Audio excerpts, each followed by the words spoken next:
آیا پر انسان باندې د بې پایه زمانې یو وخت داسې هم تیر شوی دی چې هغه کوم د یادونې وړ شی نه و؟ مونږ انسان له یوې ګډې شوې نطفې څخه پیدا کړ تر څو چې هغه وازمایو او د دې غرض لپاره مونږ هغه اوریدونکی او لیدونکی وګرځاو. مونږ هغه ته لاره وښودله.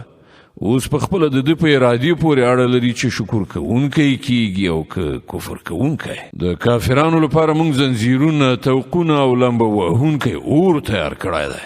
د دې پر خلاف ښه خلک به په جنت کې د شرابو داسې جامونه څښي چې په هغو کې به د کافور اوبه ګډې شوي وي.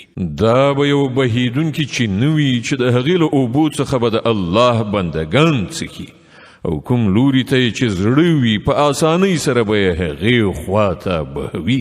دا به هغه کسان وي چې په دې دنیا کې خپل نظرونه ترسره کوي او له هغې ورځې نه ویریږي چې د هغې آفت به په هر لوري خور شوی وي او د الله په مینه کې مسکین او یتیم او بندي ته خواړه ورکوي او هغو ته وایي چې مونږ تاسې ته یوازې د الله په خاطر خواړه درکوو.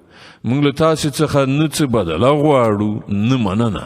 له مونږ سره خو له خپل پروردګار څخه د هغې ورځې د عذاب ویره ده چې د سخت کړاو ډیره اوږده ورځ به وي. نو الله تعالی به دوی د هغې ورځې له شر څخه وژغوري او دوی ته به تر تازګي او خوشحالي ورکړي او د هغو د صبر په بدل کې به هغو ته جنت او ریښمین کالي ورکړي.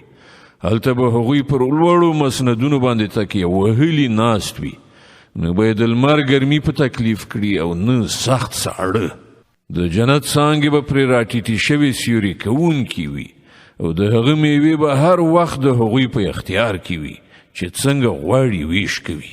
د هغو مخې ته به د سپینو زرو لوښي او د ښیښو ګیلاسونه ګرځول کیږي.